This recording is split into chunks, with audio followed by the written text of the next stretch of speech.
നമസ്കാരം. BMH doctor ചാറ്റിൻ്റെ ഏറ്റവും പുതിയ എപ്പിസോഡിലേക്ക് മാന്യ പ്രേക്ഷകർക്ക് സ്വാഗതം. നമുക്കറിയാം, മനുഷ്യരുടെ ജീവിതത്തിൽ ദൈനംദിന പ്രവർത്തനങ്ങളിൽ ആന്തരിക അവയവങ്ങൾക്കുള്ള പ്രാധാന്യം വളരെ വലുതാണ്. ഇതിലേതെങ്കിലും ഒരു അവയവം പണിമുടക്കിയാൽ അല്ലെങ്കിൽ തകരാറിലായി കഴിഞ്ഞാൽ ഒരുപക്ഷെ ഒരു മനുഷ്യൻ്റെ ജീവിതം വഴിമാറിപ്പോകാം. അതുമായി ബന്ധപ്പെട്ട വലിയൊരു പ്രാധാന്യമുള്ള വിഷയമാണ് ഇന്ന് നമ്മൾ ഒരു ഡോക്ടറുമായി നിങ്ങൾക്ക് മുമ്പിൽ പങ്കുവയ്ക്കുന്നത്. ഇന്ന് നമുക്കിപ്പോൾ ഉള്ളത് തൊടുപുഴ ബേബി മെമ്മോറിയൽ ഹോസ്പിറ്റലിലെ കൺസൾട്ടൻറ്റ് നെഫ്രോളജിസ്റ്റ് ഡോക്ടർ രഞ്ജിനി രാധാകൃഷ്ണനാണ്. വൃക്കകൾ തകരാറിലാകുമ്പോൾ ഡയാലിസിസ് ചികിത്സ തേടുന്ന പല രോഗികളെയും നാം കണ്ടിട്ടുണ്ട്, നമുക്കിടയിലും സമൂഹത്തിലുമെല്ലാം. ആ ഒരു രോഗികൾക്കുള്ള ഒരു അവബോധവും അവരുടെ ഉറ്റവർക്കും ഹോസ്പിറ്റൽ സംബന്ധമായി ജോലി ചെയ്യുന്നവർക്കും മറ്റ് പൊതുസമൂഹത്തിൽപ്പെട്ട എല്ലാവർക്കും ഉപകാരപ്രദമായ ഡയാലിസിസിനെ പറ്റിയുള്ള ഒരു എക്സ്ക്ലൂസീവ് എപ്പിസോഡാണ് നിങ്ങൾക്ക് മുമ്പിൽ ഞാൻ സ്വാഗതം ചെയ്യുന്നു. നമസ്കാരം, ഡോക്ടർ രഞ്ജിനി രാധാകൃഷ്ണൻ. നമസ്കാരം. ഇന്ന് സമൂഹത്തിൽ വളരെയധികം കൂടി വരുന്ന ഒരു പ്രവണത കാണുന്ന രോഗമാണ് കിഡ്നി ഫെയിലിയർ. ആ കിഡ്നി ഫെയിലിയറിൻ്റെ അവസാന ഘട്ടത്തിലാണോ ഡയാലിസിസ്? എന്താണ് വൃക്കരോഗവും ഡയാലിസിസും? സിംപ്ലി നമ്മുടെ പ്രേക്ഷകർക്ക് വേണ്ടിയിട്ട് ഒന്ന് പറയും. വൃക്കരോഗം അഥവാ കിഡ്നി ഡിസീസ്, അതിനെ നമുക്ക് വൃക്കകൾക്ക് സ്ട്രക്ചറിലും അവരുടെ ഫങ്ഷനിലും ഉണ്ടാവുന്ന മാറ്റങ്ങളാണ്. അത് കുറച്ചേറെ നാൾ നിന്ന് കഴിയുമ്പോൾ അതിനെ നമ്മൾ ക്രോണിക് കിഡ്നി ഡിസീസിനും, പെട്ടെന്നുണ്ടാവുന്ന തൽക്കാലത്തേക്ക് അല്ലെങ്കിൽ കുറച്ച് ചെറിയ കാലഘട്ടം മാത്രം ഉണ്ടാവുകയാണെങ്കിൽ അതിനെ അക്യൂട്ട് കിഡ്നി ഡിസീസ് എന്നും പറയും. അപ്പോൾ അതിൻ്റെ ഡ്യൂറേഷൻ വെച്ചിട്ട് അതിനെ അക്യൂട്ടും ക്രോണിക്കുമായിട്ട് നമ്മൾ ഡിവൈഡ് ചെയ്യും. അതിൽ ക്രോണിക് കിഡ്നി ഡിസീസ് അഥവാ സ്ഥായിയായ വൃക്കസ്തംഭനം ഉണ്ടായി അത് സ്റ്റേജ് കൂടി വർദ്ധിച്ച് 5ാമത്തെ ഘട്ടത്തിലേക്ക് സ്റ്റേജിലോട്ട് വന്നു കഴിയുമ്പോഴാണ് രോഗി ഡയാലിസിസിലേക്കായി മാറുന്നത്. വൃക്കരോഗത്തിന് കാരണം എന്താവാം മാഡം? പൊതുവെയുള്ള കാരണങ്ങൾ എന്തൊക്കെയാണ്? പൊതുവേ ക്രോണിക് കിഡ്നി ഡിസീസിൽ ഏറ്റവും പ്രധാനപ്പെട്ട കാരണം എന്ന് പറയുന്നത് ഡയബറ്റീസ് തന്നെയാണ്. നമ്മുടെ സമൂഹത്തിൽ ഡയബറ്റീസ് ആണ് ഏറ്റവും വലിയൊരു റീസൺ ക്രോണിക് കിഡ്നി ഡിസീസ് ഉണ്ടാവാൻ ഉള്ളത്. അതിലൊരു CKD പേഷ്യൻസ് എടുത്തു കഴിഞ്ഞാൽ തന്നെ ഒരു 35 to 40% രോഗികളും ഡയബറ്റീസ് മൂലം ക്രോണിക് കിഡ്നി ഡിസീസായി ഡയാലിസിസിലോട്ടായി പോകുന്നതാണ് കാണുന്നത്.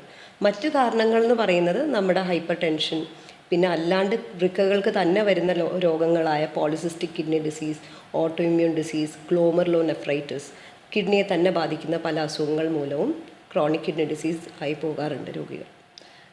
ഒരു 35%ഓളം കാരണം ഡയബറ്റീസ് ആണെന്ന് പറഞ്ഞു.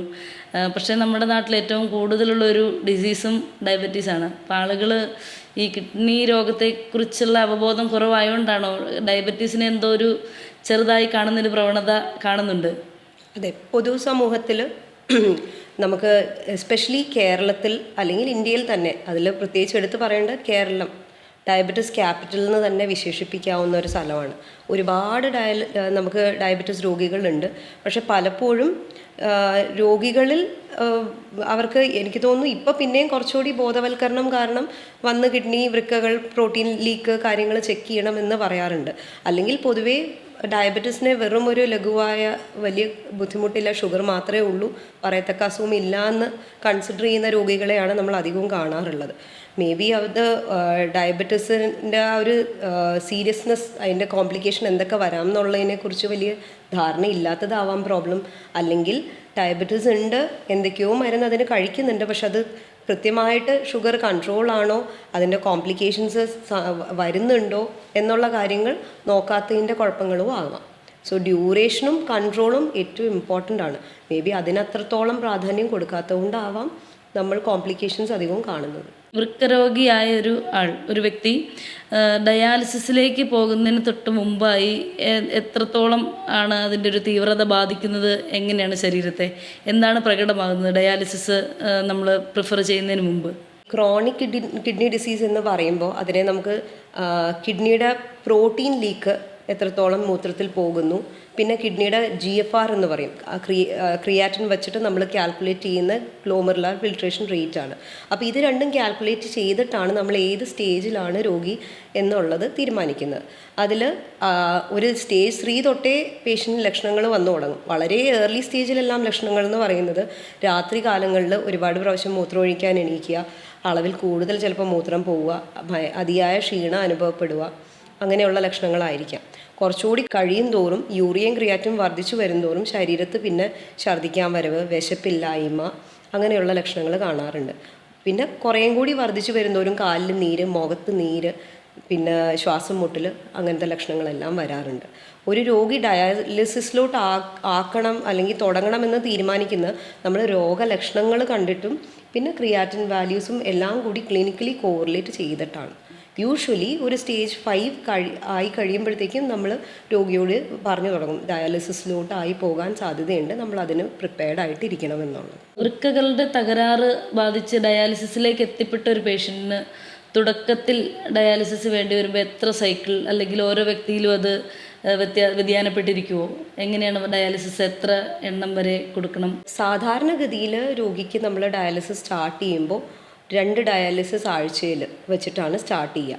വളരെ ചുരുക്കം രോഗികളിൽ നല്ല യൂറിൻ ഔട്ട്പുട്ട് ഉണ്ട്, വലിയ രോഗലക്ഷണങ്ങളില്ല എങ്കിൽ നമ്മൾ ചിലപ്പോൾ ആഴ്ചയിൽ 1 പറയും. പക്ഷെ ബഹുഭൂരിഭാഗം രോഗികളിലും ആഴ്ചയിൽ 2 ഡയാലിസിസ് വെച്ചിട്ട് സ്റ്റാർട്ട് ചെയ്യും.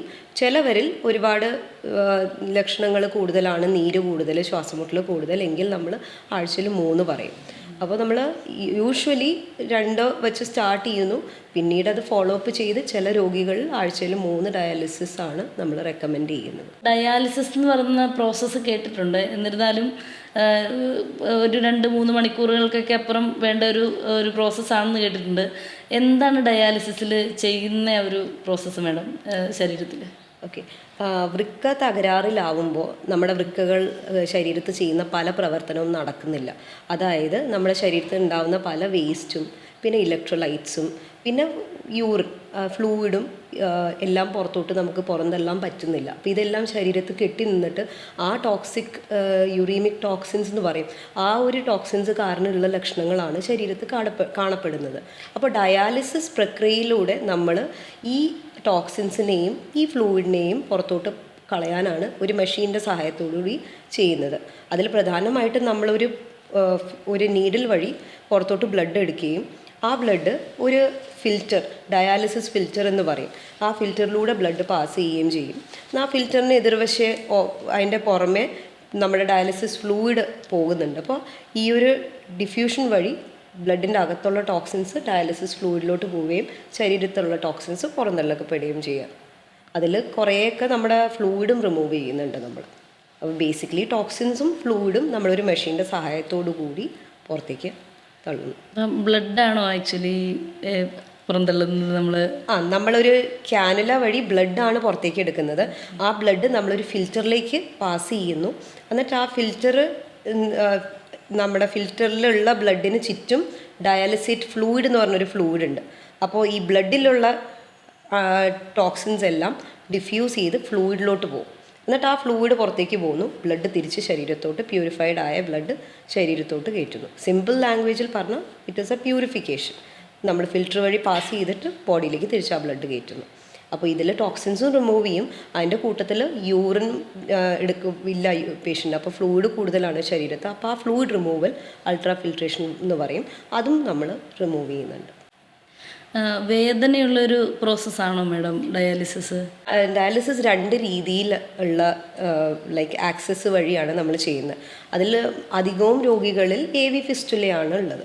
അപ്പോൾ AV ഫിസ്റ്റുല എന്ന് പറയുന്നത് ചെറിയ ഒരു ആർട്ടറിയും വെയിനും കൂടി യോജിപ്പിച്ച് വച്ചിട്ടുള്ള ഒരു ചെറിയൊരു ആക്സസ് സൈറ്റാണ്. നമ്മുടെ കയ്യിൽ ഒരു ഓപ്പറേഷൻ ചെയ്ത് ഒരു ആർട്ടറിയും ഒരു വെയിനും കൂടി യോജിപ്പിച്ച് നമ്മൾ ഡയാലിസിസിന് വേണ്ടി റെഡിയാക്കി വെച്ചിട്ടുള്ളൊരു ആക്സസ് ആണ്. അപ്പോൾ അതുവഴി നമ്മൾ ഒരു സൂചി, ഒരു 16 ഗേജ് അല്ലെങ്കിൽ 17 ഗേജ് ഉള്ള നീഡിൽ കയ്യിലോട്ട് കുത്തിയിട്ടാണ് നമ്മൾ ഡയാലിസിസ് ചെയ്യുന്നത്. അപ്പോൾ ഡെഫിനറ്റ്ലി പ്രിക്ക് ഉള്ളപ്പോൾ വേദന ഉണ്ടാവും. അപ്പോൾ അത് 2 നീഡിൽ നമ്മളകത്തോട്ട്, ഒരെണ്ണം പുറത്തേക്ക് ബ്ലഡ് എടുക്കാനോ ഒരെണ്ണം അകത്തോട്ട് കയറ്റാനോ, അപ്പോൾ 2 നീഡിൽ പങ്ക്ചർ ഒരു ഡയാലിസിസ് സമയത്ത് ഉണ്ടാകും. അപ്പോൾ നമുക്ക് വേണമെങ്കിൽ ഒരു ലോക്കൽ അനസ്തെറ്റിക് അപ്ലൈ ചെയ്യാം, പക്ഷേ അധികവും രോഗികളിൽ അത് ചെയ്യാറില്ല, ഡയറക്റ്റ്ലി ക്യാനുലേറ്റ് ചെയ്യുക ചെയ്യുന്നത്. അപ്പോൾ പെയിൻഫുൾ പ്രൊസീജിയർ ആണോ എന്ന് ചോദിച്ചാൽ ക്യാനുലേഷൻ സമയത്തുള്ള വേദന ഉണ്ടാവും. മിക്കവാറും പേഷ്യൻസ് പക്ഷേ യൂസ് ടു ആവും ആ പെയിനിന്. ഇനിയിപ്പോൾ ഇതല്ല ഡയാലിസിസ് കത്തീറ്ററാണ് ഉള്ളത് എങ്കിൽ പിന്നെ ആ കത്തീറ്റർ ഇടുന്ന സമയത്തുള്ള വേദനയേ ഉള്ളൂ. പിന്നീട് ആ കത്തീറ്റർ വഴി നമുക്ക് ഡയാലിസിസ് മെഷീനിലേക്ക് ഡയറക്റ്റ്ലി കണക്ട് ചെയ്യും. അത് എത്ര നാൾ വരെ ഉപയോഗിക്കാൻ പറ്റും കത്തീറ്റർ ആണെങ്കിൽ? ഡയാലിസിസ് കത്തീറ്റർ ആണെങ്കിൽ 2 വിധത്തിലുള്ളതാണ്. ടെമ്പററി കത്തീറ്റർ ഉണ്ട്, പെർമനൻറ്റ് കത്തീറ്റർ ഉണ്ട്. അതിൽ ടെമ്പററി കത്തീറ്റർ എന്ന് പറയുന്നത് നമുക്ക് ഒരുപാട് നാൾ ഉപയോഗിക്കാൻ പറ്റില്ല. മാസങ്ങൾ, അതായത് 1-2 മാസം, അതിൽ കൂടുതൽ അത് കൊണ്ടുപോകാൻ പറ്റില്ല. അതിൽ കൂടുതലായി കഴിഞ്ഞാൽ ഇൻഫെക്ഷൻ റിസ്ക് കൂടുതലാണ്, കത്തീറ്റർ ബ്ലോക്കും കോംപ്ലിക്കേഷൻസിനും ചാൻസ് കൂടുതലാണ്. പിന്നീട് പെർമനൻറ്റ് കത്തീറ്റർ എന്ന് പറഞ്ഞൊരു കത്തീറ്റർ ഉണ്ട്. അത് കുറച്ചുകൂടി നാളുകൾ, ചിലപ്പോൾ ഒരു 6 months to 1 year നമുക്ക് ഇടാൻ പറ്റും. ഒന്ന് ഡയാലിസിസിന് ഒരു വട്ടം ഒരു രോഗിയെ റെക്കമെൻഡ് ചെയ്ത് കഴിഞ്ഞാൽ പിന്നീട് എപ്പോഴേലും ഡയാലിസിസ് ചികിത്സ നിർത്തി സാധാ മരുന്നുകൾ കൊണ്ട് ജീവിക്കാൻ പറ്റുന്നൊരവസ്ഥയിലേക്ക് കൊണ്ടുവരാൻ സാധിക്കുമോ? വളരെ ചുരുക്കം ചില രോഗികളിൽ മാത്രമേ അങ്ങനെ കാണാറുള്ളൂ. അത് എന്ത് കാരണം കൊണ്ട് പേഷ്യൻ്റ് ക്രോണിക് കിഡ്നി ഡിസീസ് അല്ലെങ്കിൽ CKD പേഷ്യൻ്റ് എന്ത് കാരണം കൊണ്ട് വന്നു എന്നുള്ളത് അനുസരിച്ചിരിക്കും. ഇപ്പോൾ ലൈക്ക് ഒരു പേഷ്യൻ്റ് സ്നേക്ക് ബൈറ്റിന് ശേഷം നമുക്ക് പേഷ്യൻ്റിനൊരു കോർട്ടിക്കൽ നെക്രോസിസ് അല്ലെങ്കിൽ കിഡ്നിയിൽ ചില കോംപ്ലിക്കേഷൻസ് വന്നു, സ്നേക്ക് ബൈറ്റ് പാമ്പ് കടി കാരണം ഡയാലിസിസിലോട്ടായിപ്പോയി രോഗി. അങ്ങനെ ഒരു രോഗി കുറച്ചുകൂടി കഴിയുമ്പോൾ ചിലപ്പോൾ റിക്കവർ ചെയ്ത് വന്ന് കാണാറുണ്ട്. അപ്പോൾ ആ പേഷ്യൻറ്റിന് പാമ്പ് കടി മൂലമുണ്ടായ കോശങ്ങളുടെ ഡാമേജ് മറ്റു കോശങ്ങൾ ടേക്ക് ഓവർ ചെയ്ത് ഇമ്പ്രൂവായി വന്ന ഒരു അവസ്ഥ. പക്ഷേ പൊതുവേ ക്രോണിക് കിഡ്നി ഡിസീസ് ആയ ഒരു രോഗി കിഡ്നിക്ക് വന്ന അസുഖം മൂലം അല്ലെങ്കിൽ നമ്മുടെ ഡയബറ്റീസ് കാരണമുള്ള ഡാമേജ് ആണെങ്കിൽ ഇമ്പ്രൂവായി ഡയാലിസിസ് ഇല്ലാണ്ട് മുന്നോട്ട് പോകാൻ സാധ്യത വളരെ കുറവാണ്. മാഡം, പാമ്പ് കടിച്ചു എന്ന് പറഞ്ഞു, നമ്മൾ കേട്ടിട്ടുണ്ട് ഈ അണലി പോലുള്ള പാമ്പുകൾ കടിച്ചിട്ടുണ്ടെങ്കിൽ വൃക്കയാണ് ബാധിക്കുന്നത്. അപ്പം ഡയാലിസിസിലേക്ക് പോയാൽ അതിനൊരു റിക്കവറി ഉണ്ടാകുമോ? അത് നമുക്ക് ഈ വൈപ്പർ എന്ന് പറയും അണലി. അപ്പോൾ അണലിയുടെ വയറ്റിന് മേജറായിട്ട് ഹീമോടോക്സിക് ആണ്, പിന്നെ കിഡ്നിയെ നെഫ്രോടോക്സിസിറ്റി ഉണ്ടാക്കും. അപ്പോൾ അങ്ങനെയുള്ള ബൈറ്റിന് നമുക്ക് കിഡ്നിയുടെ ചില ഏരിയാസ് കോർട്ടിക്കൽ, അതായത് കിഡ്നിയുടെ മോൾ ഭാഗത്തുള്ള പുറമേയുള്ള ഏരിയാസിൽ കുറേ ഏരിയാസിൽ നെക്രോസിസ് സംഭവിച്ച് കുറച്ച് കോശങ്ങൾ നശിച്ചു പോകും. അത് കുറച്ച് ഏരിയ മാത്രമേ എഫക്റ്റഡ് ആയിട്ടുള്ളൂ എങ്കിൽ പേഷ്യൻ്റ് റിക്കവറായി വരാറുണ്ട്. പക്ഷെ അത് എല്ലാ രോഗികൾക്കും അങ്ങനെ ആവണം എന്നില്ല. പാർഷ്യൽ ഏരിയ മാത്രമേ എഫക്റ്റഡ് ഉള്ളൂ എങ്കിൽ പേഷ്യൻ്റ് റിക്കവറായി വരാറുണ്ട്. കംപ്ലീറ്റ് ആയിട്ട് കിഡ്നിയുടെ മേൽഭാഗം നമുക്ക് ഡാമേജ് സംഭവിച്ചിട്ടുണ്ടെങ്കിൽ റിക്കവറി ചാൻസസ് കുറവാണ്. ആഴ്ചയിൽ 2 അല്ലെങ്കിൽ 3 ദിവസമൊക്കെ ഡയാലിസിസ് പേഷ്യൻസ് ചെയ്യും എന്ന് പറഞ്ഞു. അപ്പോൾ അങ്ങനെയുള്ളപ്പോൾ അവരുടെ ഒരു ഡെയിലി ലൈഫിനെ അത് വളരെ കാര്യമായി ബാധിക്കുന്ന ഒരു അവസ്ഥയില്ലേ? കാരണം 3 ദിവസത്തിൽ ഡയാലിസിസായി ഹോസ്പിറ്റലിൽ സ്പെൻഡ് ചെയ്തു, അതിനുശേഷമുള്ള 4 ദിവസങ്ങൾ ജോലി, മറ്റ് ജീവിതത്തിലെ കാര്യങ്ങൾ എല്ലാം ഒരു സ്തംഭിച്ച് നിൽക്കുന്ന അവസ്ഥയിലേക്ക് വരുമോ? പേഷ്യൻ്റ് നോർമൽ ലൈഫ് സാധ്യമാണോ? പേഷ്യൻ്റ് ഡയാലിസിസ് ആഴ്ചയിൽ 2-3 എടുക്കുമ്പോൾ അതിൽ 4 hours ആണ് ഡയാലിസിസ് ഡ്യൂറേഷൻ. അപ്പോൾ അത് നോക്കിക്കഴിഞ്ഞാൽ ആഴ്ചയിൽ 3 എന്ന് പറയുന്ന രോഗി മൺഡേ, വെനസ്ഡേ, ഫ്രൈഡേ ആയിരിക്കും വന്നെടുക്കുന്നത്, അല്ലെങ്കിൽ ട്യൂസ്ഡേ, തേഴ്സ്ഡേ, സാറ്റർഡേ, ഇങ്ങനെ ഒരു ഷെഡ്യൂളായിരിക്കും യൂഷ്വലി കൊടുക്കുന്നത് നമ്മൾ. അപ്പോൾ 4 hours ഈ ഹോസ്പിറ്റലിൽ അവർ സ്പെൻഡ് ചെയ്യണം. അപ്പോൾ ചുരുക്കത്തിൽ നോക്കിക്കഴിഞ്ഞാൽ എവറി ഓൾട്ടർനേറ്റ് ഡേ അവർ ഹോസ്പിറ്റലിൽ വരണം. എന്നിരുന്നാലും നമുക്ക് 2 രീതിയിലുള്ള രോഗികളും ഉണ്ട്. തനിയെ വണ്ടി ഓടിച്ച് വന്ന് ഡയാലിസിസ് എടുത്ത് കുഴപ്പമൊന്നുമില്ലാതെ തനിയെ വണ്ടി ഓടിച്ച് പോകുന്ന രോഗികളുണ്ട്. ഇതുകൂടാതെ തീരെ വയ്യാത്ത രോഗികളുണ്ട്, കൂടെ ആരെങ്കിലും സഹായത്തിന് വരുന്നവരുണ്ട്, പ്രായമായ രോഗികളുണ്ട്. അപ്പോൾ ബാക്കിയുള്ള ടൈം അവർക്ക് നോർമൽ ലൈഫ് തന്നെ കുഴപ്പമില്ല, ലൈക്ക് അതിന് വേറെ റെസ്ട്രിക്ഷൻസോ കാര്യങ്ങളോ ഇല്ല. ഡയാലിസിസ് സമയത്ത് ഒരു 4 hours അവർ ഹോസ്പിറ്റലിൽ സ്പെൻഡ് ചെയ്യണം എന്നുള്ളതാണ്. പക്ഷെ അതിൽ പ്രാക്ടിക്കലി തിങ്കിങ് ഡിഫിക്കൽട്ടീസ് ഉണ്ട്. ഓൾട്ടർനേറ്റ് ഡേ വന്നം, കൂടെ ഒരാൾ എപ്പോഴും കൊണ്ടുവരാൻ വേണ്ടി വരും. അപ്പോൾ അങ്ങനത്തെ ഡിഫിക്കൽട്ടീസ് ഉണ്ട്. അപ്പോൾ ഡെഫിനറ്റ്ലി സോഷ്യൽ ലൈഫ് വളരെ ആമ്പേർഡ് ആവുന്ന ഒരു അവസ്ഥ തന്നെയാണ് ഇത്. തീർച്ചയായിട്ടും നമ്മുടെ കുടുംബമായാലും നമ്മളുടെ ആരോഗ്യ പ്രവർത്തകരായാലും സമൂഹമൊക്കെ ചേർത്ത് പിടിക്കേണ്ട ഒരു കാറ്റഗറിയാണല്ലേ ഡയാലിസിസ് രോഗികൾ. ഒരുപാട് കമ്പാഷൻ വേണ്ട ഒരു രോഗാവസ്ഥയാണ്. ബിക്കോസ് നമ്മൾ അങ്ങനത്തെ രോഗികൾ അവരുടെ ഡിഫിക്കൽട്ടീസ് ഒന്ന് ആലോചിച്ച് നോക്കിയാൽ മതി. ആഴ്ചയിൽ 3 ദിവസം ഹോസ്പിറ്റലിൽ സ്പെൻഡ് ചെയ്യുന്നു. ഒരു സെക്കൻഡ് ഹോം പോലെയാണ് പലർക്കും ഹോസ്പിറ്റലിൽ ഡയാലിസിസ് യൂണിറ്റ് എന്ന് പറയുന്നത്. അപ്പോൾ ഞങ്ങളാണെങ്കിലും അവരായിട്ട് ഇൻട്രാക്ട് ചെയ്യുമ്പോൾ they are like a family to us. അപ്പോൾ നമ്മൾ അവരോട് അത്രയും സ്നേഹത്തോടെ വേണം പെരുമാറാൻ, സോ ദാറ്റ് അവർക്കും ആ ഒരു ഇവിടെ വരുമ്പോൾ ഉള്ള ഫിയർ, അപ്രിഹെൻഷൻ, അവർക്കൊരു ഏലിനേറ്റഡ് ഫീലിംഗ് പോലും വരാതിരിക്കുന്നതാണ് എപ്പോഴും നമ്മളും നമ്മുടെ സൈഡിൽ നിന്നും വേണ്ടത്. അപ്പോൾ ഡെഫിനറ്റ്ലി അവരെ ചേർത്ത് പിടിക്കണം. അവർക്ക് കൂടുതൽ ലൈക്ക് സപ്പോർട്ട്, ഇമോഷണൽ സപ്പോർട്ടാണ് ഞാൻ ഉദ്ദേശിക്കുന്നത്. അതും പ്ലസ് ഫൈനാൻഷ്യൽ പല ആസ്പെക്ട്സും ഉണ്ട്, എങ്കിലും emotional support is very important. Many of them അവർക്ക് സ്ലീപ്പ് ഉണ്ടാവില്ല, വിശപ്പ് ഉണ്ടാവില്ല, ഒരുപാട് ഡിപ്രസ്ഡ് രോഗികളുണ്ട്. അപ്പോൾ നമ്മൾ ഡെഫിനറ്റ്ലി അവർക്ക് കുറച്ചുകൂടി ഇമോഷണൽ സപ്പോർട്ട് കൊടുക്കേണ്ട ആവശ്യമുണ്ട്. തീർച്ചയായിട്ടും മാഡം, അവരുടെ മാനസിക ആരോഗ്യം സംരക്ഷിക്കേണ്ടത് വലിയൊരു ഉത്തരവാദിത്വമാണ്. അതുപോലെ മാഡം, മറ്റൊരു കാര്യം സംശയമുള്ളത്, ഇതിൽ മരുന്നുകൾ ഒരുപാട് ഉപയോഗിക്കുന്ന ഒരു പ്രോസസ്സാണോ? ഒപ്പം തന്നെ ഡയാലിസിസ് ഈവൻ ഒരു ഇടയ്ക്ക് വെച്ചൊന്ന് നിന്ന് പോയാൽ 3 ദിവസം അല്ലെ 2 ദിവസം പറഞ്ഞ രോഗിക്ക് ആഴ്ചയിൽ അത് പൂർത്തിയാക്കാൻ സാധിക്കാത്തൊരു സാഹചര്യം വന്നാൽ ശരീരത്തിൻ്റെ റിയാക്ഷൻ എന്താണ്, റിസ്ക്, സാധ്യതകൾ? ഡയാലിസിസ് സമയത്ത് നമുക്ക് പ്രധാനമായിട്ട് മരുന്നുകൾ എന്ന് പറയാൻ ഹെപ്പാരിനാണ് മെയിനായിട്ട് കൊടുക്കുന്നത്. ഹെപ്പാരിൻ എന്ന് പറഞ്ഞ മരുന്ന് നമ്മളെ രക്തം കട്ട പിടിക്കാതെ ഇരിക്കാൻ വേണ്ടി ഉപയോഗിക്കുന്നതാണ്. രക്തം നമ്മൾ പുറത്തോട്ട് എടുത്തിട്ട് ഫിൽറ്റർ വഴി പാസ് ചെയ്യുമ്പോൾ നാച്ചുറലി അത് ക്ലോട്ട് ആവാതെ ഇരിക്കാനുള്ള ഒരു മരുന്നും കൊടുക്കേണ്ടി വരും. അപ്പോൾ ആ ഒരു മരുന്നാണ് നമ്മൾ പ്രധാനമായിട്ട് ഉപയോഗിക്കുന്നത്. മറ്റ് മരുന്നുകൾ എന്ന് പറയുന്നത് നമ്മുടെ ഡയാലിസിസ് ഫ്ലൂയിഡ് ഉണ്ടാക്കാൻ വേണ്ടിയുള്ള മരുന്നുകളാണ്. അത് ആസിഡ്, ബൈകാർബണേറ്റ്, അങ്ങനെ പല സോഡിയം, പൊട്ടാഷ്യം അങ്ങനത്തെ ഘടകങ്ങളെല്ലാം അടങ്ങിയിട്ടുള്ള മറ്റ് സാധനങ്ങൾ. അത് ഡയാലിസിസ് ഫ്ലൂയിഡിന് വേണ്ടിയുള്ള ബ്ലഡിലേക്ക് നമ്മൾ യൂസ് ചെയ്യുന്ന ആകെ ഹെപ്പാരിൻ മാത്രമേ ഉള്ളൂ. പിന്നീട് സലൈൻ കൊണ്ടുള്ള ഫ്ലഷ്, സലൈൻ എന്ന് പറയുന്നത് വെറും ഡ്രിപ്പ് എന്ന് പറയുന്നത് നമ്മുടെ നോർമൽ സലൈൻ, അതിൻ്റെ യൂസ് മാത്രമേ വരുന്നുള്ളൂ. വേറെ വലിയ മരുന്നുകളുടെ യൂസൊന്നും ഡയാലിസിസ് സമയത്തില്ല സാധാരണഗതിയിൽ. പക്ഷേ ചില രോഗികളിൽ നമ്മൾ അല്ലാണ്ടുള്ള മരുന്നുകൾ, ഇൻഫെക്ഷനോ എന്തെങ്കിലും ഉണ്ടെങ്കിൽ ആൻറ്റിബയോട്ടിക്സ് എല്ലാം നമ്മൾ ഡയാലിസിസ് സമയത്ത് കൊടുക്കും. അതേപോലെ തന്നെ ബ്ലഡ് ട്രാൻസ്ഫ്യൂഷനും അങ്ങനത്തെ കാര്യങ്ങളും ഉണ്ടെങ്കിൽ അതും ഡയാലിസിസ് സമയത്ത് നമുക്ക് കൊടുക്കാം. ഡയാലിസിസ് സാധാരണഗതിയിൽ ഇപ്പോൾ ആഴ്ചയിൽ 2 or 3 പ്രാവശ്യം പറഞ്ഞിട്ടുള്ള രോഗി ഡയാലിസിസ് മുടങ്ങിക്കഴിഞ്ഞാൽ സാധാരണഗതിയിൽ കാണപ്പെടുന്നത് അവർക്ക് ശ്വാസം മുട്ടൽ, കാലിൽ നീര്, പൊട്ടാഷ്യം കൂടിയിട്ട് അത് മൂലം ശരീരത്തിന് അസ്വസ്ഥത ഫീൽ ചെയ്യുക, ഈവൻ കാർഡിയക് അറസ്റ്റ് വരെ ആവാനുള്ള അവസ്ഥകൾ ഉണ്ടാവാം. പെട്ടെന്ന് ശ്വാസം പൊട്ടലായിട്ട് കാഷ്വാലിറ്റിയിൽ വരാറുണ്ട്. നമുക്ക് ഡയാലിസിസ് മുടങ്ങിയിട്ട് ഫൈനാൻഷ്യൽ റീസൺസ് കൊണ്ടോ ഒക്കെ ഡയാലിസിസ് മുടങ്ങിക്കഴിഞ്ഞാൽ പെട്ടെന്ന് കാഷ്വാലിറ്റിയിൽ ശ്വാസം മുട്ടലായിട്ട് വരാറുണ്ട്. നമുക്ക് ഡയാലിസിസ് മുടങ്ങിയിട്ട് മരണം വരെ സംഭവിച്ച രോഗികളും ഉണ്ട്. കാർഡിയാക് അറസ്റ്റിന് സാധ്യതകൾ കൂടുതലാണ് വൃക്കരോഗികളല്ല ഡയാലിസിസ് പേഷ്യൻസിൽ നിന്ന് കേട്ടിട്ടുണ്ട്. അത് ശാസ്ത്രീയമായി സത്യമാണോ, എങ്ങനെയാണ്?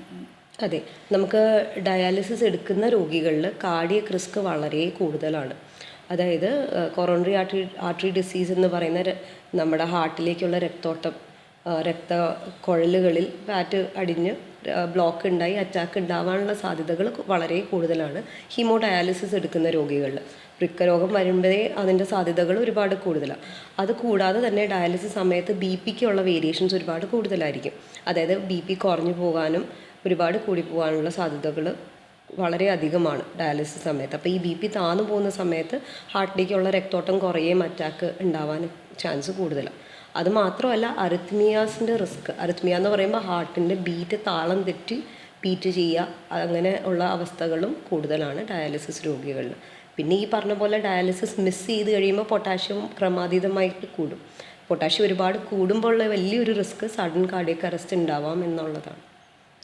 ഇതിൻ്റെ റിസ്കിൻ്റെ സാധ്യതകളെക്കുറിച്ച് പറഞ്ഞു. അപ്പോൾ തീർച്ചയായിട്ടും നമുക്ക് ഈ ഒരു രോഗാവസ്ഥയിൽ നിർഭാഗ്യവശാൽ പോകുന്ന രോഗികളോട് അവർക്ക് കൃത്യമായിട്ടുള്ളൊരു വ്യായാമക്രമവും അല്ലെങ്കിൽ ഒരു ആരോഗ്യശീലങ്ങളും സാധിച്ചു കൊടുത്താൽ അവർക്ക് കഴിയും വിധം ആരോഗ്യകരമായി പോകാനുള്ളൊരു നിർദ്ദേശങ്ങൾ എന്തൊക്കെയാണ് മേഡം?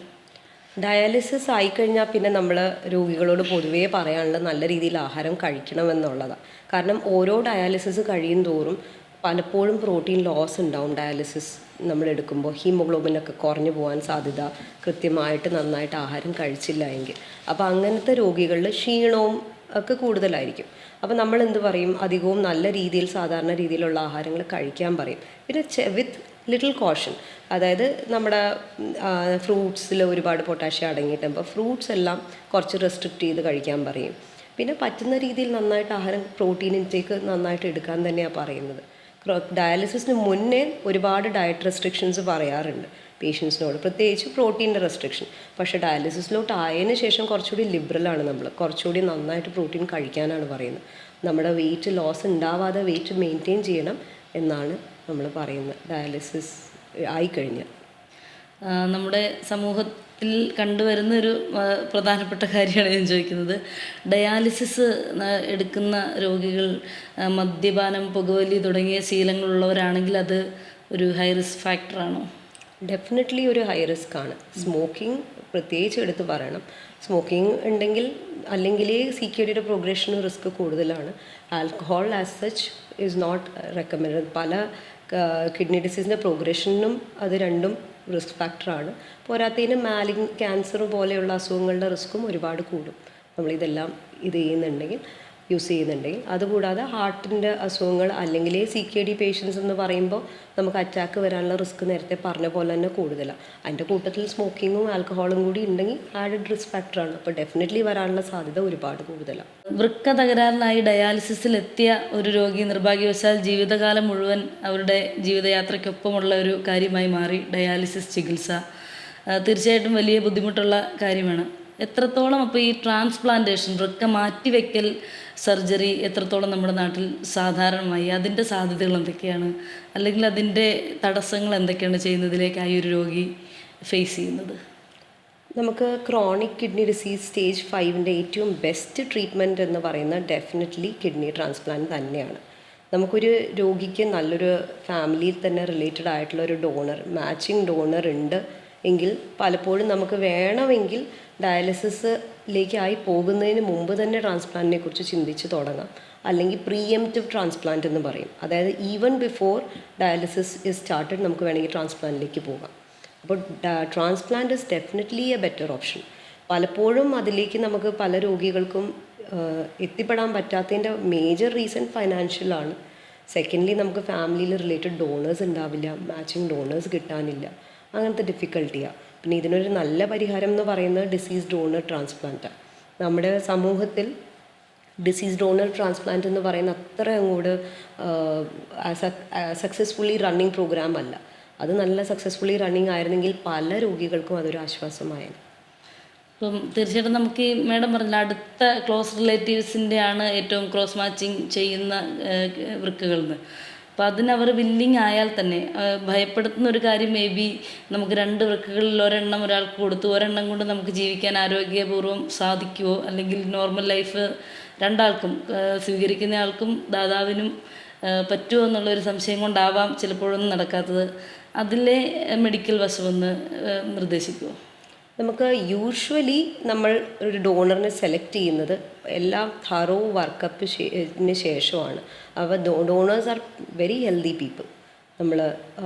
നമ്മൾ ഡയബറ്റിസ് ഉണ്ടോ, ഈവൻ പ്രീ ഡയബറ്റിസ് ഉണ്ടോ എന്നുള്ള കാര്യവും സ്ക്രീൻ ചെയ്ത് എല്ലാ വശങ്ങളും എല്ലാ സ്പെഷ്യാലിറ്റീസിൻ്റെയും ഇവാലുവേഷന് ശേഷമാണ് നമ്മളൊരു ഡോണറിനെ സെലക്ട് ചെയ്യുന്നത്. അപ്പോൾ യൂഷ്വലി നമുക്ക് ഒരു ഡോണറിന് സാധാരണഗതിയിൽ വലിയ റിസ്ക് ഒന്നുമില്ല. നമുക്ക് സാധാരണ മനുഷ്യന് 2 കിഡ്നിയിൽ 1 കിഡ്നി പോയാലും ജീവിക്കാൻ യാതൊരു ബുദ്ധിമുട്ടുമില്ല. പക്ഷേ നമ്മൾ ഡോണർ ഒരു ഫോളോ അപ്പ് വെച്ചാൽ നന്നായിരിക്കും. ലൈക്ക് വൺസ് എ ഇയർ ഒരു ഫോളോ അപ്പ്, ഒരു കിഡ്നി ഫങ്ഷൻ ടെസ്റ്റും യൂറിൻ്റെ ടെസ്റ്റും നോക്കി ഒരു നെഫ്രോളജിസ്റ്റിനെ ഒന്ന് ഫോളോ അപ്പ് ചെയ്യണം എന്നുള്ളത് ഇമ്പോർട്ടൻ്റാണ്. പക്ഷെ അത്ര സ്ട്രിക്ട്ലി അത് ഫോളോ ചെയ്യപ്പെടാറില്ല. എങ്കിലും ഡോണറിന് വലിയ റിസ്ക് ഇല്ല. 2 കിഡ്നിയിൽ 1 കിഡ്നി കൊടുത്തു എന്ന് വെച്ചാൽ നമുക്ക് ലൈഫിൽ വലിയൊരു മാറ്റം വരാറില്ല. ഇന്ത്യയിൽ ആകെ മൊത്തം ഒരു വർഷത്തിൽ 5 ലക്ഷത്തോളം ആൾക്കാർക്ക് അവയവദാനത്തിൻ്റെ ആവശ്യം വരാറുണ്ട് ടു കണ്ടിന്യൂ ദെയർ ലൈഫ്. അപ്പോൾ പക്ഷേ നമുക്ക് ഡിസീസ് ഡോണർ ട്രാൻസ്പ്ലാന്റ് വഴി 1% താഴെ ആൾക്കാരിൽ മാത്രമാണ് ട്രാൻസ്പ്ലാന്റ് നടക്കാറുള്ളൂ. അപ്പോൾ larger amount of patients are actually dependent on dialysis to continue. Life continue ചെയ്യാനായിട്ട് അധികം പേരും ട്രാൻസ്പ്ലാന്റിനേക്കാളും ഡയാലിസിസ് വഴിയാണ് ആശ്രയിച്ച് ലൈഫ് കണ്ടിന്യൂ ചെയ്യുന്നത്. എത്ര ടൈപ്പ് ഡയാലിസിസ് ഉണ്ട് മാഡം? ഏതൊക്കെയാണ് പ്രധാനമായിട്ടും? നമ്മൾ സാധാരണഗതിയിൽ ഞാനിപ്പോൾ പറഞ്ഞ നമ്മുടെ ഫിസ്റ്റുല അല്ലെങ്കിൽ കത്തീറ്റർ വഴി എടുക്കുന്ന ഡയാലിസിസിനെ ഹീമോ ഡയാലിസിസ് എന്ന് പറയും. മറ്റൊരു രീതി എന്ന് പറയുന്നത് പെരിട്ടോണിയൽ ഡയാലിസിസ് ആണ്. ഇതിൽ നമ്മൾ രോഗിയുടെ വയറിൽ ഒരു ചെറിയ ട്യൂബ് അറ്റാച്ച് ചെയ്ത് വിടും. എന്നിട്ട് ആ ട്യൂബ് വഴി നമ്മൾ ഫ്ലൂയിഡ് വയറിൻ്റെ അകത്തോട്ട് ഇടുകയും ആ ഫ്ലൂയിഡ് ഒരു നിശ്ചിത സമയം വയറിൻ്റെ അകത്ത് കിടക്കുകയും പിന്നീട് അത് പുറത്തോട്ട് എടുക്കുകയും ചെയ്യും. ഇതിൽ നമ്മുടെ ഈ ടോക്സിൻസിൻ്റെ എക്സ്ചേഞ്ച് നടക്കുന്ന വയറിലുള്ള പെരിട്ടോണിയൽ മെംബ്രെയിൻ വഴിയാണ്. അപ്പോൾ ഇതൊരു മറ്റൊരു ചികിത്സാ രീതിയാണ്. ഇതിൽ രോഗി ഹോസ്പിറ്റലിൽ വരേണ്ട ആവശ്യമില്ല. നമ്മൾ ഈ ഒരു ട്യൂബ് ഇട്ട് അവരെ പഠിപ്പിച്ചു വിടും. വീട്ടിൽ തന്നെ അവർക്ക് ഈ 2 or 3 എക്സ്ചേഞ്ച് ബാഗ് ഫ്ലൂയിഡ് ഉണ്ട്, ആ ഫ്ലൂയിഡ് അകത്തോട്ടിടുന്നു, എക്സ്ചേഞ്ച് നടത്തുന്നു വീട്ടിൽ തന്നെ. പക്ഷേ ഈ ഒരു രീതിയുടെ ബുദ്ധിമുട്ടെന്ന് പറഞ്ഞു കഴിഞ്ഞാൽ ഒരു കെയർ ടേക്കറിൻ്റെ ആവശ്യം സാധാരണഗതിയിൽ വരാറുണ്ട്. സ്വയം ചെയ്യാനുള്ള ഡിഫിക്കൽട്ടി ഉണ്ട്. പിന്നെ വളരെ ഹൈജീനിക്കലി ചെയ്യണം. അപ്പോൾ അതിന് നല്ല സ്റ്റെറൈൽ പ്രിക്കോഷൻസിൽ ചെയ്യുകയും ചെയ്തില്ല എങ്കിൽ ചിലപ്പോൾ വൈറൽ ഇൻഫെക്ഷൻസ് ആയിട്ട് രോഗി തിരിച്ചു വരാറുണ്ട്. ഡയാലിസിസ് എടുക്കുന്ന രോഗികൾക്ക് ആഹാരക്രമം മാഡം സൂചിപ്പിച്ചിരുന്നു, മാനസിക പിന്തുണ പറഞ്ഞിരുന്നു. അതുപോലെ തന്നെ നമുക്ക് അവർക്ക് ഡെയിലിയിലുള്ള വ്യായാമം എങ്ങനെ മെയിൻറ്റെയിൻ ചെയ്യാം, എങ്ങനെ നടത്താം? സാധാരണ നമ്മൾ KDIGO ഗൈഡ് ലൈൻസ് അനുസരിച്ചും നമുക്ക് ഗൈഡ് ലൈൻസ് എല്ലാം പറയുന്നത് നമുക്ക് ഡയാലിസിസ് രോഗികളിലാണെങ്കിലും ക്രോണിക് കിഡ്നി ഡിസീസ് ഉള്ള രോഗികളിലാണെങ്കിലും 150 മിനിറ്റ് വ്യായാമം ആഴ്ചയിൽ, അതായത് ആഴ്ചയിൽ ഒരു 5 ദിവസം 30 മിനിറ്റ് വ്യായാമം ചെയ്താൽ എയറോബിക് എക്സസൈസ് അവരാൽ സാധിക്കുന്ന മോഡറേറ്റ് രീതിയിലുള്ള എയറോബിക് ആക്ടിവിറ്റി ചെയ്യണമെന്നുള്ളതാണ്. അതിൽ ഏറ്റവും സിമ്പിളായിട്ട് നമുക്ക് സജസ്റ്റ് ചെയ്യാൻ പറ്റുന്ന ഒരു വാക്കിംഗ് ആയിരിക്കും. അപ്പോൾ ഒരു 30 മിനിറ്റ്സ് വാക്ക് പെർ ഡേ ചെയ്യുവാണെങ്കിൽ ഡെഫിനറ്റ്ലി അവരുടെ bone health, mental health, muscle strength എല്ലാത്തിനും നല്ല ഒരു ബെനിഫിറ്റ് ഉണ്ടാവും. പലപ്പോഴും പക്ഷേ പേഷ്യൻസിൻ്റെ ഡയറ്റും അവരുടെ പൊതുവേ ഉള്ള മാനസികവും ശാരീരികവുമായിട്ടുള്ള ആരോഗ്യസ്ഥിതി അതിനെ അനുവദിക്കില്ല. അപ്പോൾ ഇതിലാണ് കൂടെയുള്ളവരുടെയും നമ്മുടെയും സപ്പോർട്ട് എക്സ്ട്രാ പറഞ്ഞ് മോട്ടിവേറ്റ് ചെയ്യിച്ച് അവരെ കൊണ്ടത് ചെയ്യിക്കുവാണെങ്കിൽ definitely will have a positive impact. ഡയാലിസിസിൽ എല്ലാ വശങ്ങളും പറഞ്ഞു. എന്നിരുന്നാലും ആളുകൾ പൊതുവേ ചോദിക്കാൻ മടിക്കുന്നതായിരിക്കാം, ഒരു 2-3 ഡയാലിസിസൊക്കെ ആഴ്ചയിൽ എടുക്കുന്ന രോഗികൾക്ക് ദമ്പതികൾക്കിടയിൽ ഉള്ള ബന്ധത്തിന് തകരാറുണ്ടാവുമോ, പ്രതികൂലമായി ബാധിക്കുമോ? സാധാരണഗതിയിൽ അങ്ങനെ ഒരു ബുദ്ധിമുട്ട് പറയാറുണ്ട്. നമുക്ക് പേഷ്യൻസിന് അവരുടെ സെക്ഷുവൽ ലൈഫിനെ ഡെഫിനറ്റ്ലി എഫക്റ്റ് ചെയ്യാറുണ്ട്. പലപ്പോഴും ഹോർമോണൽ ഇംബാലൻസ് കാരണം സ്ത്രീകളിൽ പീരിയഡ്സിൻ്റെ ഇറഗുലാരിറ്റി വരാറുണ്ട്. അവർക്ക് അങ്ങനെ ഒരു സെക്ഷൽ ഏർജിന് ഡിഫിക്കൽട്ടിയും ഈവൻ ഫിസിക്കൽ ഡിസബിലിറ്റി മൂലം ആളുകളിലും ഹോർമോണൽ ചേഞ്ചസ് കാരണം അവരുടെ സെക്ഷൽ ലൈഫിനെ അത് സാരമായിട്ട് ബാധിക്കാറുണ്ട്. അത് പറയുന്നതിൻ്റെ കൂട്ടത്തിൽ തന്നെ നമ്മുടെ ട്രാൻസ്പ്ലാന്റിലേക്ക് പോവുകയാണ് രോഗിയെങ്കിൽ അവർ ഈ ഒരു sexual aspect of the life will be little more better. കുറച്ചുകൂടി ഇൻഫെർട്ടിലിറ്റി ഉള്ള രോഗികളിൽ because of the hormonal changes, ഈ ഒരു CKD ആയി കഴിയുമ്പോൾ ഉള്ള ഡിഫിക്കൽട്ടീസ്, അങ്ങനെയുള്ള രോഗികളിൽ ട്രാൻസ്പ്ലാന്റിന് ശേഷം പ്രഗ്നൻ്റ് ആയ സ്ത്രീകൾ വളരെ കോമൺ ആണ്. അപ്പോൾ പ്രഗ്നൻസിയും അതെല്ലാം can be planned after kidney transplant.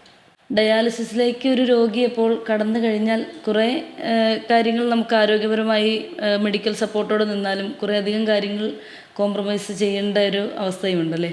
അപ്പോൾ തീർച്ചയായിട്ടും നമുക്ക് ചെയ്യാൻ പറ്റുന്ന, എനിക്ക് തോന്നുന്നു, വൃക്ക രോഗങ്ങൾ വരാതിരിക്കാനാണ് ആളുകൾ കൂടുതൽ ശ്രദ്ധിക്കേണ്ടതെന്ന്. എന്താണ് നമുക്കൊരു ഹെൽത്തി ലിവിങ്, വൃക്ക സംരക്ഷിച്ചുകൊണ്ട് തന്നെ നമ്മളൊരു ഉത്തരവാദിത്വം എടുത്തൊരു മനുഷ്യൻ ജീവിക്കുകയാണെങ്കിൽ ഉപദേശിക്കാവുന്ന കാര്യങ്ങൾ എന്തൊക്കെയാണ്? അതിൽ ഏറ്റവും പ്രധാനപ്പെട്ട കാരണം വൃക്ക രോഗത്തിന് നമ്മുടെ നാട്ടിൽ കാണപ്പെടുന്ന ഡയബറ്റീസാണ്. അപ്പോൾ ഏറ്റവും ആദ്യത്തെ റെക്കമെൻഡേഷൻ ഡയബറ്റിസ് രോഗികൾ അവരുടെ രോഗാവസ്ഥയെ വളരെ ലഘുവായി കാണാതെ ഷുഗറിനെ നല്ല സ്ട്രിക്റ്റായിട്ട് കൺട്രോൾ ചെയ്യുകയും റെഗുലർ ടൈമിൽ ഐ ചെക്കപ്പും കിഡ്നി ചെക്കപ്പിനും പ്രാധാന്യം നൽകിക്കൊണ്ട് ഉള്ള അതിനൊരു ഇമ്പോർട്ടൻസ് കൊടുക്കാനും നമ്മൾ ശ്രദ്ധിക്കണം. പിന്നീട് ബാക്കി പൊതുവേ ഒരു അസുഖവും ഇല്ലാത്തൊരു രോഗിയാണെങ്കിൽ അത്യാവശ്യം നല്ല ഒരു ഹെൽത്തി ഡയറ്റ്, എക്സസൈസ് ഫോളോ ചെയ്യുകയാണെങ്കിൽ that is the best thing to prevent ഒരു കിഡ്നി ഡിസീസ്. മറ്റ് അസുഖങ്ങളെ പറയുന്ന പോലെ തന്നെ kidney disease is also a lifestyle disease. അപ്പം നല്ലൊരു ലൈഫ് സ്റ്റൈലാണ് നമ്മൾ ഫോളോ ചെയ്യുന്നത്, including our diet, exercise, sleep. ഇത് 3 കറക്റ്റ് ആണെങ്കിൽ കിഡ്നി ഡിസീസ് വരാതിരിക്കാൻ നമുക്ക് ഡെഫിനറ്റ്ലി ഇതാണ് ഏറ്റവും പ്രധാനമായിട്ട് ചെയ്യാൻ പറ്റുന്നത്. പിന്നീട് ഒരു word over the counter medicines, നമ്മളിപ്പോൾ വേദന സംഹാരികൾ അല്ലാണ്ട് ഡോക്ടറുടെ നിർദ്ദേശം ഇല്ലാതെ വാങ്ങുന്ന മെഡിസിൻസ്, അതെല്ലാം അങ്ങനെ കഴിക്കാതിരിക്കുക എന്നതും വളരെ പ്രധാനപ്പെട്ട ഒരു കാര്യമാണ്. അപ്പോൾ മെയിനായിട്ട് വൃക്ക രോഗം വരാതിരിക്കാൻ ഈ കാര്യങ്ങളൊക്കെയാണ് ശ്രദ്ധിക്കേണ്ടത്. മരുന്നുകളുടെ കാര്യം സൂചിപ്പിച്ചുകൊണ്ട് പറയണം, നമുക്ക് വേദന സംഹാരികൾ തുടങ്ങിയ സാധാരണയായി കഴിക്കുന്ന മരുന്നുകൾ ഒരളവിൽ കൂടുതൽ നമ്മൾ സ്ഥിരമായി കഴിക്കുകയാണെങ്കിലുള്ള വൃക്കരോഗങ്ങളുടെ സാധ്യത എത്രത്തോളമാണ്? അതിൽ പല മരുന്നുകളിലെയും നമ്മളൊരു പ്രിസ്ക്രിപ്ഷൻ ഇല്ലാതെ വേദന സംഹാരികൾ പോലെയുള്ള മരുന്ന് ഓവർ ദ കൗണ്ടർ ചുമ്മാ നമുക്ക് വേദന വരുമ്പോൾ വാങ്ങിച്ച് കഴിച്ചു കഴിഞ്ഞാൽ ഡെഫിനറ്റ്ലി വൃക്ക തകരാറിലാവാനുള്ള സാധ്യത കൂടുതലാണ്. അത് പ്രത്യേകിച്ചും ഇപ്പോൾ അണ്ടർലൈങ് ഒരു ഡയബറ്റിസും ഹൈപ്പർ ടെൻഷനും ഉള്ള ഒരു രോഗിയാണ് ഇങ്ങനെ ചെയ്യുന്നതെങ്കിൽ റിസ്ക് ഒരുപാട് കൂടുതലാണ്. ചെറിയൊരു പ്രോട്ടീൻ ലീക്ക് അല്ലെങ്കിൽ ചെറിയൊരു ഏർലി ചേഞ്ച് ഓഫ് ഡയബറ്റിക് നെഫ്രോപ്പത്തി ഉണ്ടെങ്കിൽ അത് ഇങ്ങനെ വേദനയുടെ മരുന്നും കൂടി കഴിച്ചു കഴിയുമ്പോൾ അത് ഫാസ്റ്റായിട്ട് പ്രോഗ്രസ് ചെയ്യും. അപ്പോൾ അതുകൊണ്ട് ഏതൊരു രോഗിയും വേദന സംഹാരികൾ ഒരു ഡോക്ടറുടെ പ്രിസ്ക്രിപ്ഷനോ നിർദ്ദേശമോ ഇല്ലാതെ കഴിക്കാതിരിക്കുന്നതാണ് ഏറ്റവും നല്ലത്. ബിഫോർ കൺക്ലൂഡിങ് ഞാൻ എന്താ പറയാൻ ഉദ്ദേശിക്കുന്നതെന്ന് വെച്ച് കഴിഞ്ഞാൽ, നമ്മുടെ ഡയാലിസിസ് പേഷ്യൻസ് എപ്പോഴും ഒരു നെഗ്ലക്റ്റഡ് ഗ്രൂപ്പാണ്. സമൂഹത്തിലും അതെ, പലപ്പോഴും വീട്ടിൽ തന്നെ അവരൊരു ബേർഡനാണ് for the caretaker also. അപ്പോൾ അവരെ നമുക്ക് എപ്പോഴും നമ്മുടെ സമൂഹത്തിൻ്റെ ഒരു ഭാഗമായി അവരുടെ അപ്ലിഫ്റ്റ്മെൻറ്റ് വേണ്ടി, പിന്നെ അവർക്കൊരു മെൻറ്റൽ ആൻഡ് ഇമോഷണൽ സപ്പോർട്ടിന് വേണ്ടി എന്തെങ്കിലും ചെയ്യാൻ പറ്റിയാൽ definitely that would be better. ഒരു മെയിൻ സ്ട്രീമിൻ്റെ ഭാഗമായിട്ട് അവരെയും കൂടി ഒന്ന് ഉൾപ്പെടുത്താൻ പറ്റിയാൽ. ഇപ്പോൾ ഡയാലിസിസ് രോഗിയാണ്, പലപ്പോഴും ഇപ്പോൾ ഈ പറഞ്ഞ പോലെ 4 മണിക്കൂർ ഇവിടെ വന്ന് ഡയാലിസിസ് എടുത്തിട്ട് പോകണം. അപ്പോൾ ലൈഫിൽ ജോലിയെയും ബാധിക്കുന്ന ഒരു കാര്യമാണ്. അപ്പോൾ ആ ഒരു നമുക്ക് അഡ്ജസ്റ്റിംഗ് ഒരു സൊസൈറ്റി ആണെങ്കിൽ അത് മനസ്സിലാക്കിക്കൊണ്ട് അവരുടെ ജോലി ടൈമിങ്സിൽ ഒരു അഡ്ജസ്റ്റ്മെൻറ്റ് കൊടുത്താൽ definitely that would be so much better. Financially also mentally also എന്തൊരു വലിയ സപ്പോർട്ടായിരിക്കും ആ പേഷ്യൻറ്റിന്. അപ്പോൾ I think they should be people should be all the general public, നമ്മളെല്ലാവരും കുറച്ചുകൂടി അവെയർ ആവണം ഡയാലിസിസ് രോഗിയെക്കുറിച്ച്. പലപ്പോഴും ഡയാലിസിസ് എന്ന് പറയുന്നത് എന്താണെന്നും എത്ര മണിക്കൂറാണിത്, ഇത് ഇങ്ങനെ ഒരു ഗ്രൂപ്പ് ഓഫ് ആൾക്കാർ ഇങ്ങനെ ഡയാലിസിസ് ചെയ്ത് ജീവിക്കുന്നവരാണ് എന്നുള്ളതും നമ്മൾ മനസ്സിലാക്കാതെ പോകുന്നു. പക്ഷെ അവരെയും കൂടി മനസ്സിലാക്കി സൊസൈറ്റിയിൽ അവരും ഉണ്ട്, അവർക്കും അപ്ലിഫ്റ്റ്മെൻറ്റ് വേണ്ടി എന്തെങ്കിലും നമുക്ക് ചെയ്യാൻ പറ്റുക. I think that would be the best thing for their emotional support and to keep them as a part of the society, of the normal social life. That would be really good. പലപ്പോഴും ഈ പറഞ്ഞ പോലെ social ലൈഫിൽ നിന്ന് തന്നെ cut off ആയിട്ട് നിൽക്കുന്ന ആൾക്കാരാണ് ഈ ഡയാലിസിസ് രോഗികൾ. അപ്പോൾ കഴിഞ്ഞ പ്രാവശ്യം നമ്മുടെ ഓണം സെലിബ്രേഷന് നമ്മൾ എന്ത് ചെയ്തു, നമ്മുടെ സിഇഒനോട് പറഞ്ഞിട്ട് അവർക്ക് എല്ലാവർക്കും ഒരു ഗ്ലാസ് പായസം കുടിപ്പിച്ചു. അപ്പോൾ പിന്നെ പൂക്കള മത്സരത്തിനും അവർ നമ്മുടെ കൂടെ വന്ന് നിന്ന് ടീം ഡയാലിസിസ് എന്ന് പറഞ്ഞത് അവരെയും കൂടി ഉൾപ്പെടുത്തിയിട്ടുള്ളായിരുന്നു. ഒരു കാര്യം കൂടി എനിക്ക് എടുത്തു പറയാനുള്ളത്, കഴിഞ്ഞ പ്രാവശ്യത്തെ ഓണം സെലിബ്രേഷന് നമ്മുടെ പൂക്കൾ നമുക്ക് കൊണ്ടെത്തുന്ന നമ്മുടെ കൂട്ടത്തിലുള്ള ഒരു ഡയാലിസിസ് രോഗിയായിരുന്നു. അപ്പോൾ ഇൻ BMH ഒരു 100% ഒരു കാര്യം എനിക്ക് പറയാനുണ്ട്. നമ്മുടെ ഡയാലിസിസ് യൂണിറ്റ് എന്ന് പറയുന്ന ഒരു ബ്രോക്കൺ ഡിപ്പാർട്ട്മെൻറ്റ് അല്ലെങ്കിൽ ഒരു സ്കാറ്റേഡ് ഡിപ്പാർട്ട്മെൻ്റ് അല്ല. ഡയാലിസിസ് യൂണിറ്റ് എന്ന് പറയുന്നത് ഞങ്ങളുടെ ഡയാലിസിസ് ടെക്നീഷ്യനും നഴ്സസ്മാരും ഞാനും എല്ലാവരും ഉൾപ്പെടുന്ന ആ ഒരു ടീമിൽ ഈ പേഷ്യൻസ് എന്ന് പറയുന്നത് ഞങ്ങൾക്കൊരു ഫാമിലി പോലെ തന്നെയാണ്. അതിൽ ഏതൊരു രോഗിയോട് സംസാരിച്ചാലും നിങ്ങൾക്കത് മനസ്സിലാവും that all of them are really happy and they will be more than happy to tell everyone also that അവരിവിടെ സ്പെൻഡ് ചെയ്യുന്ന 4 hours നമ്മൾ അവർക്കൊരു ഫാമിലി മെമ്പറിന് കൊടുക്കുന്ന സപ്പോർട്ട് ഇമോഷണലി കൊടുക്കുന്നുണ്ട്. So they are kind of really happy when they come and do dialysis here for 4 hours. അപ്പോൾ ഈ പറഞ്ഞ പോലെ തന്നെ ബാക്കിയുള്ള സെലിബ്രേഷൻസിലും ഇനിയുള്ള ഹോസ്പിറ്റൽ ആക്ടിവിറ്റീസിലും അവർക്കും കൂടി ഒരു റോൾ ഉണ്ടാവട്ടെ, അല്ലെങ്കിൽ അവരും കൂടി ഒന്ന് പാട്ടാവട്ടെ എന്ന് ആശംസിക്കുന്നു. ഡയാലിസിസിനെ പറ്റിയും വൃക്കരോഗത്തെ പറ്റിയുമുള്ള അറിവിലേക്കപ്പുറം അല്പം ഒരു വൈകാരികത നിറഞ്ഞ രീതിയിലാണ് നമ്മൾ അവസാനിപ്പിക്കുന്നത്. തീർച്ചയായിട്ടും ഒരു ഉൾബോധമാണ് സഹജീവികളെ ചേർത്ത് പിടിക്കാൻ. മാഡം ഞങ്ങൾക്കായി തന്ന വിലപ്പെട്ട സമയത്തിന് നന്ദി. ഒരുപാട് ആളുകൾക്ക് ഇത് തീർച്ചയായും ഉപകാരപ്പെടും. നന്ദി, നമസ്കാരം. ഇന്ന് നമ്മുടെ സമൂഹത്തിൽ ജീവിക്കുന്നവരിൽ പലരും അനുഭവിക്കുന്ന ഒരു വലിയ ബുദ്ധിമുട്ട് തന്നെയാണ് വൃക്കരോഗവും. ഒപ്പം അതിനുള്ള പരിഹാര നടപടിയാണ് ഡയാലിസിസിൻ്റെ ചികിത്സാ വശങ്ങളെപ്പറ്റി ഡോക്ടർ രഞ്ജിനി വളരെ കാര്യമായി തന്നെ നമുക്ക് പറഞ്ഞു തന്നു. വൃക്ക രോഗബാധിതരായി ഡയാലിസിസിലൂടെ കടന്നു പോകുന്ന രോഗികൾക്ക് ചികിത്സയ്ക്കപ്പുറം അവരുടെ പ്രിയപ്പെട്ടവരും ബന്ധുക്കളും എല്ലാവരും, ആരോഗ്യ പ്രവർത്തകരാണെങ്കിലും പൊതുസമൂഹമാണെങ്കിലും ചേർത്ത് പിടിക്കേണ്ട, അവർക്ക് മാനസിക പിന്തുണ നൽകേണ്ടതിൻ്റെ പ്രാധാന്യം ഡോക്ടർ വളരെ ഗൗരവമായി തന്നെ നമുക്ക് മനസ്സിലാക്കി തന്നു.